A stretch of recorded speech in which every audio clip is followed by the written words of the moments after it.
Today's daf we're going to be learning is Menachot daf samach bet. What we're going to do, this is the daf for Shabbat. We're going to delve into more about the waving that we do for the Korban Shlamim, and from there we're going to get to the waving of not just the regular Korban Shlamim, but the special Korban Shlamim that was a communal offering of the Shalmei Tzibur that was brought, the Shnei Kivsei Atzeret that were brought on Shavuot.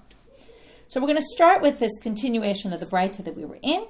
We had this Breita that was learning that how do we know that Girim and Avadim Meshuchorim, not just people born Jews, but other people who became Jews? We said Hamakriv, but then they said, wait, doesn't the Makriv talk about the Kohen? And then we saw from there the Kohen and the owners together wave the offering. Okay, and then in the end, it seems like we can learn both. But what we're going on now is about how exactly the waving was done, what was put, so that we ended with that the Kohen puts his hands underneath the hands of the owner, and then they wave together. So Ketzad Oseh, top of our daf, how do we do it? What goes on when they do the waving? So there's different parts that get waved. There's the imurim, which are the fatty parts that get burned on the altar of the sacrifice. That goes on the hands of the owner. On top of that goes the chazeh and the shok. Those are the gifts that are given to the Kohen. First, they're waved. This is in a korban shlamim again, peace offering. And any sacrifice that comes with bread, the bread goes on top. Where do we get that from? Heicha Amar Papa b'miluim. Papa says we learn that from a pasuk. Okay, the pasuk is Vayikra chapter 8, verse 26. When it talks about the miluim, these were the days in which they consecrated the temple, and there were special offerings they had to bring. And it said, take from the salamatzot and all these different breads that they had. Vayasem al hachalavim va'al shokayamin. So it says they put it on the fats and on the thigh. So here you see the bread went on top of all that, and that builds the paradigm for all other cases. My time. Now we want to know how we know that the chelev goes at the bottom, the fatty parts, the imurim, and on top of that goes the shok and the chazeh. We're now going to quote a bunch of different pasukim, and we're going to see that they seem to say opposite things. So the first pasuk is when it talks in the days of the miluim, also in chapter 10, verse 15 of Vayikra. It says the shok truma and chazeh nufa. Those are the two parts that we're going to wave with the chalavim, and it says al isheh chalavim. That means on the chelev. Yaviu la'anif nufa will be brought to be waved. So there you have it. Shlamim on top of chalavim. However, v'haktiv, but there's a different pasuk. Et chelev ala chazeh yivienu. You're going to bring the chelev on the chazeh. Sounds like the chazeh is at the bottom. Okay, and there it says you're going to bring it lahaniv, to be waved. So Amar Abaye, no, hu demaite lekohen mi beit hamitbachayim v'ramile. He says no. There's two steps here. First, the Kohen brings the stuff to be waved. Then he gives it to a different Kohen, and the other, or we're going to see a different Kohen. Now it's not as clear it's a different Kohen, but the main point is there it's in a vessel. The Kohen brings it with the fatty parts at the top, and then they dump it from the vessel. Okay, as you can imagine, anytime you dump a vessel, what's going to happen? It's going to be flipped, and at that point, the chalavim are going to be at the bottom. So the chalavim are at the top, and the pasuk talks about bringing it from the slaughtering place, but then it gets flipped into the hands of the next Kohen, and then it's going to be the fatty parts at the bottom. However, they quote now a third pasuk. Okay, these are in different chapters, by the way. Okay, first we started in Vayikra 10:15, then we went to Vayikra 7:30, and now we're going to go to a third pasuk in Vayikra Tet, chapter 9, verse 30, which is actually in the Miluim, talking about the Shlamim and the Miluim, and it says, "Vayasimu et hachalavim ala chazot." It says you put the chelev on the chazeh, and then it says, "Vayakter hachalavim hamizbecha," and then it gets burned on the altar. So what did they say? Oh, well, that obviously is the opposite again. Why? Because that's when it gets burned on the altar. That's what they think. They thought it got waved and then immediately burned. So if it was waved with the chelev at the bottom, how did it all of a sudden get the chelev at the top when it went to be burned? Because they would give it to a third Kohen. Okay, you can imagine each time they handed it off, they would flip it upside down because they would move from one Kohen's hand to the other, and it would flip again. So, why do we need all this? To be inan shlosha kohanim. They want you to know that we need 3 kohanim to do this. Mishum dechti berov am hadrat melech. Things are always more glorified the more people you involve. And that's why the pasuk kept telling us it keeps switching because every time it switches hands, it flips over direction. So again, one pasuk had the chaylev at the top, the chazan and the shok at the bottom. That's when the Kohen brings it. The pasuk then, where it had the chaylev at the bottom, was the actual hanafa when they flip it, when they wave it, sorry. Then it gets flipped again when it gets handed off to the third Kohen, who's now going to burn it on the altar. Okay, now we're moving to the Shtei Lechem U'Shnei Kivsei Atzeret. They're quoting from the Mishnah, or if you remember the Mishnah on the previous page, basically described the process, right, that you put the Shtei Lechem on the Shnei Kvasim. Today we're going to see that there's a big four-way debate about this, so the opinion in our Mishnah is only one of the opinions. And then Meniach Shtei Yadav Lamata, right, he puts his hands below, Molichu Mevi Ma'aleh U'Mori. We're going to get to that soon. Okay, so let's start with our Gemara. Tanu Rabbanan, they quote a Braita. And here we're going to see the four different opinions about what goes on top, what goes on the bottom, or maybe not even top and bottom, we will see. V'henif HaKohen otam alechem habikurim. So now we're in Parshat Emor, where it discusses the special korban they bring on Shavuot, that we've seen a whole bunch of times. Henif HaKohen otam al lechem habikurim. So the Kohen waves them, the two sheep, on the lechem habikurim. That sounds like, right? It sounds like, as opposed to what we said before about the shlamim, the bread always goes on top. This sounds like the animals go on the top when you wave them. I want to point out again, we're talking about when the animals are alive. Now, you wave them. So you might have thought the sheep go on top of the bread. Talmud Lamal, but then it says right after that, okay, so let's just read again. I stopped the pasuk in the middle. Henif Kohen otam. So the Kohen waves them, these animals. Al lechem abikurim, tnufa lifnei Hashem, a waving before God. Al shnei kvasim, on the two sheep. Oh, now it sounds like the bread's on the sheep. Very confusing pasuk. Al shnei kvasim. So then, right, that sounds like the kvasim are underneath. Well, al shnei kvasim yachol lechem al gabei kvasim. So if you go by that part of the pasuk, it sounds like the bread is on top. So Talmud Lamar, alechem abikurim, going full circle back to the beginning, but then it says the animals are on the bread. So now we're completely confused because we've basically taken these two psukim and said this one says that one says that. Now what do we do? Nishtakel katuv ve'eni yodea im lechem al gabei kvasim im kvasim al gabei lechem. So the pasuk is kind of balanced, or each one unbalances the other, and I don't really know whether lechem goes on top or the sheep go on top. So what do we do? Since the pasuk is not clear, we go to figure out, well, where else does it talk about bread and offerings? We already saw that in the beginning of the daf. Anytime, right, there's lechem is always on top. Afkan lechem lamala, so the bread must be on top. Heicha, where do we see this? Okay, now the Gemara stops the Braita for a minute and says, where do we see this? Rav Papa b'miluim. As we saw before, that Rav Papa said, in the miluim, that's the paradigm. Okay, that's opinion number one. Back to the Braita. We have, as I said, three more opinions. Right? What can be three more opinions? Good question, right? We either have bread on top or sheep on top. So the obvious next one is sheep on top. Rabbi Yossi ben HaMeshulam Omer, kvasim lemala, the sheep go on top. Umani makayim al shnei kvasim. So what is, when it says in the continuation of that pasuk that the bread goes on the shnei kvasim, what does on mean? Lahotzi shiv'ah. Okay, mani makayim al shnei kvasim. So what do I do with that part of the pasuk? Lotzi shiva. What it means is the bread is brought with. Al doesn't mean on top of physically. It means relating to. It goes together with the two kvasim as opposed to the seven. What are the seven? Remember, there's the korban musafim of that day. We bring 7 korbanot olav sheep, as opposed to the 2 that are shalmei tzibur. They're peace offerings that are communal peace offerings. It's those we're talking about the bread gets brought with, and not the 7 burnt offerings. Okay, third opinion. Chanina ben Chachinai Omer, Meniach shtei alechem ben yerechotehem shel kvasim umenif. Well, if you can't have bread on top or sheep on top, what are you going to do? You're going to do both. How so? You're going to put the bread, and there's a big debate about how this is.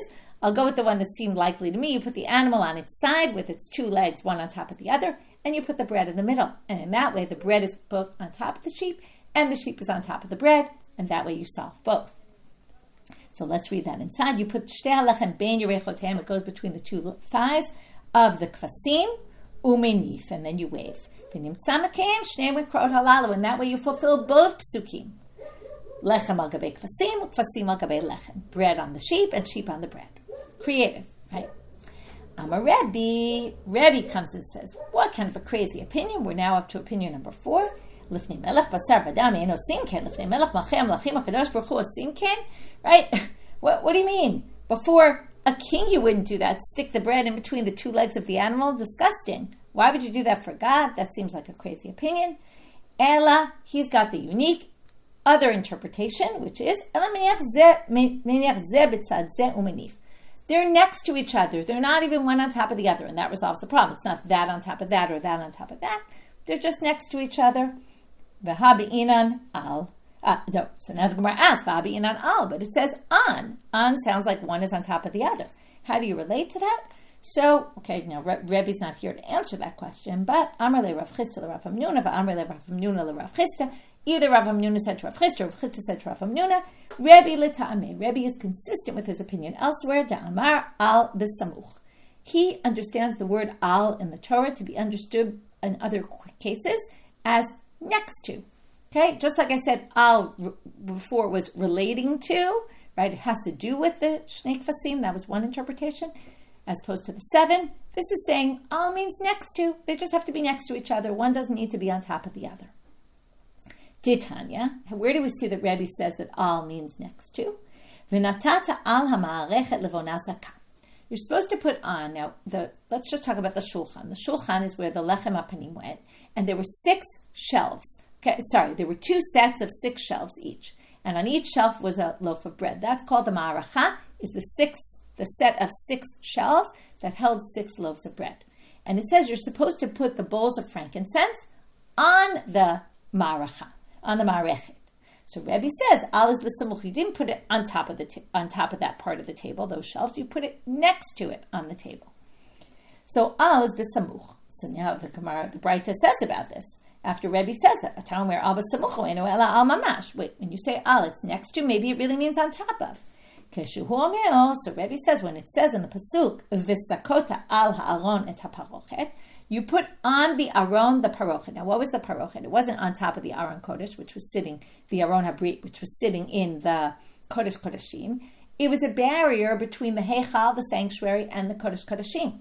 So, when it says there, you're going to put on the aron habrit, the parochet, Heve omeo al b'samuch. That is our proof that the Torah uses the word al, maybe not all the time, but sometimes to mean next to. And that's the way Rebbe understands. So we had 4 opinions about what goes on top of what. Either bread on top of sheep like everywhere else, or sheep on top of bread, as it says in the pasuk. And then the part about the bread being on the sheep just meant relating to the 2 sheep. Then we had on, both are on each other because in between the 2 legs. Or we have it was next to the 2 sheep, and it wasn't on. Neither one was on the other. Okay, now we get to the molich umevi ma'aleh u'morid. Okay, we're going to put it, we're going to move it, we're going to wave it forward, backwards, up, down. Okay, now we're going to see what forward, backwards means. Okay, molich, go forward, and mevi, and bring it back. Amar Rabbi Chia bar Abba, Amar Rabbi Yochanan. Molich umevi. So now, what's the significance of all this? Molich umevi. We're going to have 2 opinions of what the significance is. Molich umevi lemisha ruchot shelo. We're going to do forward and backwards to the person. That's showing the 4 directions. Some people say it means forward, backwards, right, left. Okay, we're going to have to go all 4 directions to show 4 directions. Others say no, 2 directions because 2 already means 4. Okay, one of the reasons they didn't want to do the 2 directions and then the other 2 directions is because it looked like they were making a cross. If you go forward, backwards, side to side, it looks like a cross. And Dafka, the Ashkenazi commentaries who were living in Christian countries were wary of that.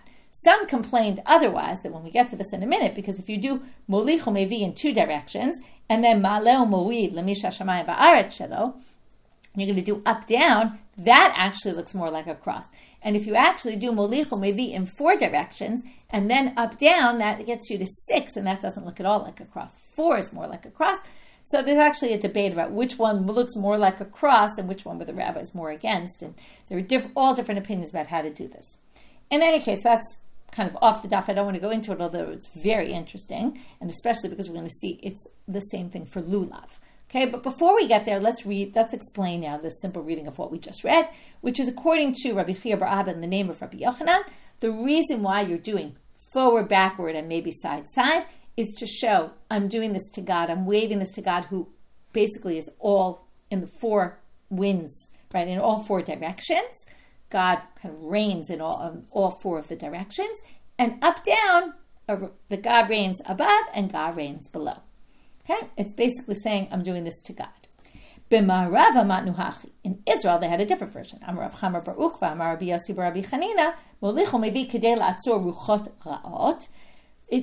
has to do again with the directions, but what is it? It's to basically get away the bad spirits, okay? The bad winds, okay? Winds which were reflective also of evil spirits, or maybe just bad winds, like bad weather, okay? Or Maleh, when we read, and then you go up, down, Kedei Latzor Tzlalim Rain. We want to get rid of bad rains. Okay, rains can be devastating, right? Rains could be good. So it's a way of it's a type of prayer to say we're trying to ward off any kind of bad weather. Right? You can imagine why the weather was everything for people in those days, right? Bad weather could ruin, even nowadays, bad weather could get in the way of things. Also here. Amar Rabbi Yossi bar Rabbi Avin. Zot omeret. Now Rabbi Yossi bar Rabbi Avin says from the fact that these are going to ward off all sorts of bad things. Zot omeret shiarei mitzvah makvin et haporanu. What do you see? We can prevent bad things from happening by even small things like remainders of mitzvah, things that are insignificant parts of mitzvah. The waving is not the most important part. It's the important part. The blood. Remember, sprinkling the blood on the altar.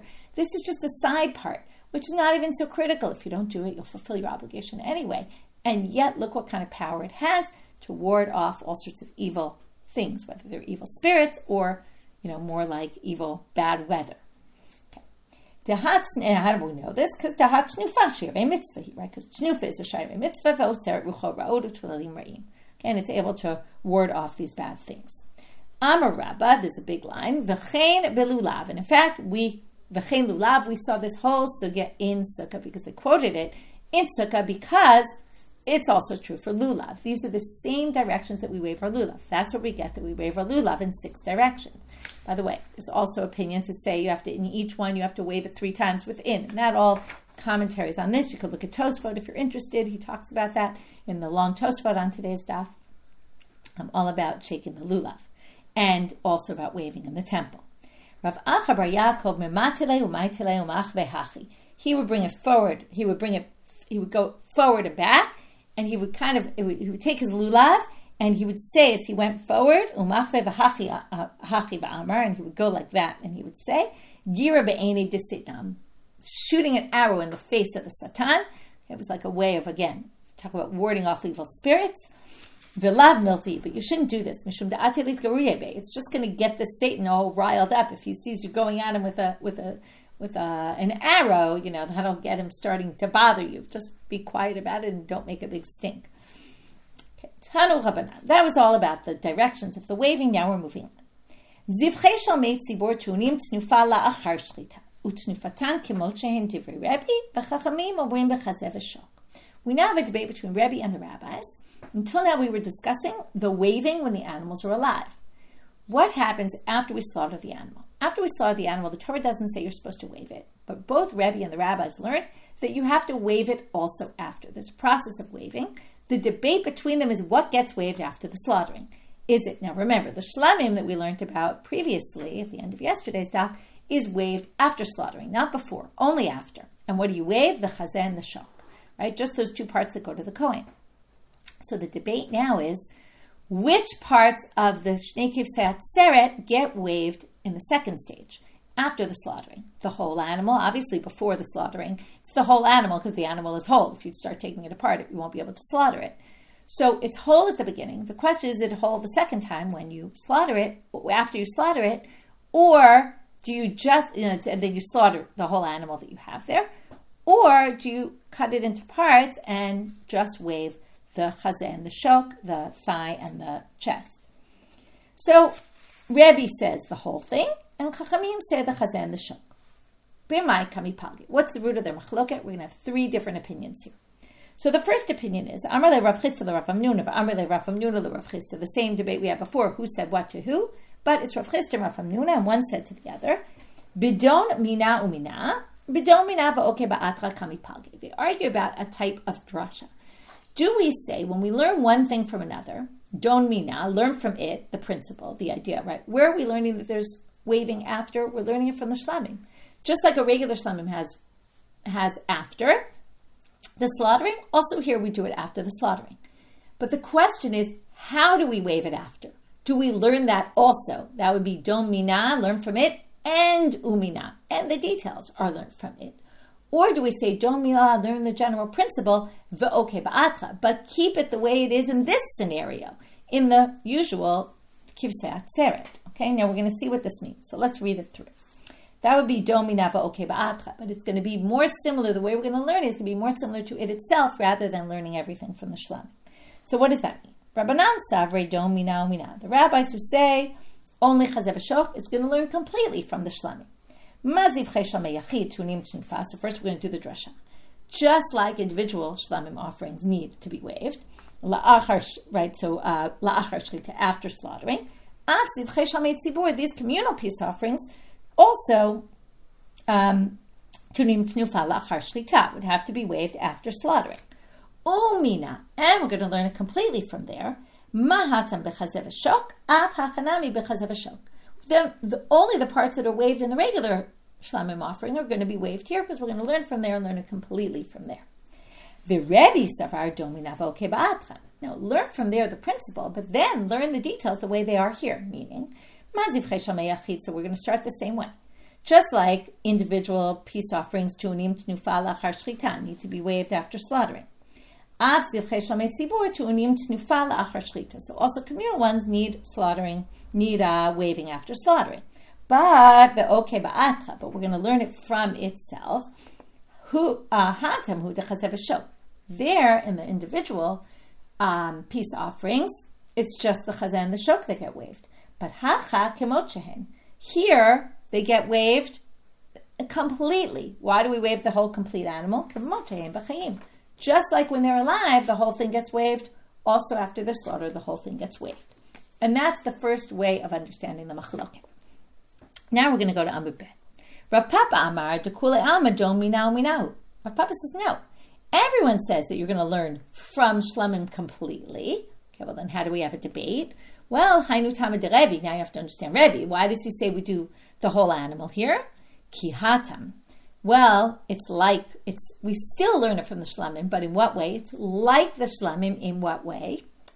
Mahatam davar shematana lekohen. What part of the individual shlamim goes to the kohen? Just the chazan, the shok. But av hacha, what goes to the kohen in the kivsei atzeret? The whole animal.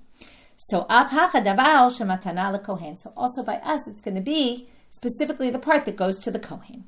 Okay, so we're going to learn it, but the concept, not the actual parts, but the parts there that get waved are the parts that go to the Kohen. The parts in this one that get waved are the parts that go to the Kohen. Ravina is going to say the opposite. Ravina Amar Dekule Amadomina V'oke Ba'ata. Everybody says you've learned the principle from Shalmei Yachid, but you're going to learn the details from the Kivsei Atzeret themselves, and now you have to understand the rabbis then. So Hainu Tamid Rabbanan. So why the rabbis say then only Chazer and Shok? Because Shalmeihem Ribuyahu.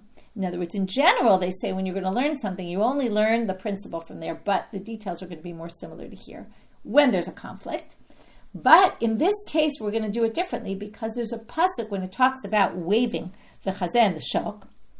It says, this was Zayin Lamed Daled in Vayikra, Ki et chazeh shnufa ve'et shok et chuma lakachti me'epnei Yisrael mizivchei Shalmeihem. Okay, it says I'm going to take the chazeh and the shok. It's for the Kohanim. From Zivchei Shalmeihem, from their shlamim. Okay? Now, there it's called the Chazeh Tnufa. It's not really talking about the action of waving, but it uses the word Shalmeihem in plural. That means the shlamim get waved here in the same way they get waved there, because our shlamim is included in that word, Shalmeihem. Those are our three opinions about what the debate is between Rebbe and the rabbis. The second waving, which is done after the slaughtering. How is it done? Is it the whole animal or is it just the chazeh and the shok? Now we get to a cute line of Rabbi Shimon. Okay, and he actually has another one like this in Chulin. When we get there next Masechet, we'll try to go remember this one. Rabbi Shimon Omer, Shlosha minim tu'unim shalosh mitzvot. There's three types of sacrifices that have three different elements about them, three different things. One is smicha, while the animal's still alive. One is waving when the animal's still alive. and one is waving after we slaughter the animal. But with each of these 3 korbanot, we're going to have a different 2, a combo of 2 out of 3 are going to apply to each animal sacrifice, but each time a different 2. And the third one's not going to be in each one of them, okay? So you're going to have 1 and 2 and not 3. You're going to have 1 and 3 and not 2. And you're going to have 2 and 3 and not 1, okay? In each of these 3 sacrifices. So what is that? Eluhen, you'll see. If you didn't get it yet, we're going to see it right now. Zivchei shalmei yachid v'zivchei shalmei tzibor v'asha metzora. So each of these 3, the 2 we've been talking about, the shlamim of an individual, the peace offering of the community, which is the kivsei atzeret, and the asham of a metzora, the guilt offering that a leper brings. So zivchei shalmei yachid tu'unim smicha chayim utnufa shchutin. So the individual peace offerings, you have to do smicha, put your weight on the animal, right? Put your hands on the animal, and do the tnufa once it's slaughtered, but you don't. You don't wave the animal when it's alive. Zivchei shalmei tzibor, the one we've been discussing, the kivsei atzeret, tu'unim tnufa chayim ushchutim. They do 2 wavings, both when the animal's alive and when the animal's dead, which we just learned. Ve'im b'hem smicha, but you don't do smicha because it's a communal offering. See later, the communal offerings generally, other than 2 exceptions, don't have smicha. Asham metzora ta'un smicha utnufa chai. So the asham of the leper, the guilt offering, needs smicha and waving when it's alive. But which one's missing? Ein bo tnufa shachut. You see, each one has 2 and not the third. Okay, not a third. If you use it now, we're going to go through each 3 and suggest that by a kavachomer, you should actually say that the third one applies to each one, the one that was missing. Okay, and then we're going to have each time a special pasuk that says no. If you use the zivchei shalmei yachid tu'unim tnufa chayim kavachomer, you can make a kavachomer and get to the fact that the peace offering of an individual should be waved when the animal's alive. You could say it like this: Uma zivchei shalmei tzibor she'ein tu'unim smicha chayim tu'unim tnufa chayim. If the zivchei shalmei tzibor don't need smicha when they're alive, and yet they need tnufa when they're alive, so wouldn't you think zivchei shalmei yachid she'tu'unim smicha? So the individual ones that need waving need smicha when it's alive, wouldn't you think if it needs smicha, if the one that doesn't need smicha gets waved when it's alive, wouldn't you think the one that does have smicha when it's alive would also need to be waved when it's alive? So they say, no, there's a pasuk about the shalmei tzibor that says specifically, v'henif hakohen otam. These get waved and something else doesn't get waved when it's alive, and that's libe'ute zivchei shalmei yachid. That's to exclude the shlamim of the peace offerings of the individual. Okay, second question. It's going to be the exact same idea. Why don't we say that the communal ones need smicha by a kavachomer? If the individual peace offerings don't need tnufa when the animal's alive, and yet they require smicha, wouldn't you say that they require tnufa when the animal's alive? Wouldn't you think then obviously it would need shetunim smicha? It would need smicha. Amar Ravina gemire shtei smichot b'tzibur. So Ravina says, no, there's only, it's a tradition, we know that there's only 2 smichot you do in a korban tzibur, and that's why there's no smicha in this korban tzibur. Which are the 2? Rashi tells us, the se'ir mishtaleach that gets thrown off the cliff, Aaron v'samach yadav, it says in the Torah, Aaron does smicha on the se'ir mishtaleach, and right, which would then be the Kohen Gadol, and the Paralim Davar Shel Tzibor, where also you have a representative who does the smicha on the Paralim Davar Shel Tzibor. Okay, that's when there's a communal sin, that they sin based on what the Beit Din erroneously ruled and the people followed. There has to be smicha there, special pasuk about it. Right, it says, sorry, I'm just finding it. Right, it says, Samchu Ziknei Ha'edah, the elders of the community do the smicha in that case. Third question and final one here. Why don't you think the Asham Tzora should need to be waved when it's slaughtered? Because if the shlamim of the individual which don't need tnufa when it's alive, and yet they need tnufa when it's slaughtered, wouldn't you then say Asham Tzora, the guilt offering of the leper, that needs waving when it's alive, wouldn't you think that it would be obvious that it needs to be waved when it's slaughtered? No, because again, we're going to have that limiting word. It says there, Lahanif oto tnufa lifnei Hashem, specifically that, not anything else. Oto lemu'ute, what does it come to exclude? Asha Metzora doesn't need to be waved when it's slaughtered. Okay, and those were our 3 cute things that Rabbi Shimon said, right? 3 korbanot, each one has 2 of the 3, but each one has a different 2 that it requires and not the 3rd. Why don't we make a kavachomer from one to the other? Each time we had a special drasha from a pasuk to say no.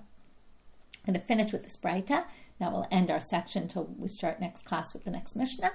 Tanu Rabanan, Chamisha sheviu korban echad. We're now going to have cases where not everyone can do the tenufa. So we have 5 people who brought 1 korban. Echad minif al yidei kulam. Al yidei in this case means on behalf of. One does the tenufa on behalf of all the others. Ha'isha, who we learned, the woman doesn't do tenufa herself. So kohen minif al yada, the kohen does it by himself. Okay, he does it on behalf of the woman instead of the kohen and the owners doing it together. There's one other case where that happens, where the kohen does it on behalf of the owner. Somebody sends a sacrifice from afar. So the kohen does it for them. With that, finish, and we're going to do our quick review. So we started with the order of what gets put where on the hands of the waver, right? The people waving. We have the imurim at the bottom, the chazan, the shok, and then the bread. And then we saw where we get that from the psukim. We saw there's some confusing psukim, but then we've resolved them. Talking that each one was talking about a different stage when it got flipped, and which was the fat or the chazan shok ended up which one at the top at different stages. Then we got to the shtei alechem, and we saw there that the order is 4 different opinions: bread on top, sheep on top, both on top of each other, whereas in between the legs, or next to and not even on top. From there we got to Ma'aleh, Muri, Molich, Mevi, and how we have the same thing by the lulav, which was either 4 directions or 6 directions. And then we had 2 different opinions about what the waving is for. Is it saying we're doing this to God, or is it saying save us from bad weather, bad, evil things? Then we got to the fact that you need tenufa after slaughtering also, even though the pasuk only talked about it before. And then we said, well, there's a debate. Is it the whole thing, or is it the chazan shok only? And we have 3 different interpretations about what the machloket between Rebbe and the rabbis is in that case. Then we have Rabbi Shimon's 3 cases with 3 things, but, right, smicha while the animal's alive, tenufa while the animal's alive, and tenufa when the animal's dead. The 3 korbanot, and which ones correspond to which opinion, which 2 apply to each one. Why don't the others? And finishing with people who can't do smicha, the waving on their own. How is it done? Or right, one does on behalf of 5, or with the woman or someone abroad, the kohen does it on their behalf. With that, we finish for today. Wishing everyone Shabbat Shalom and Shavua Tov.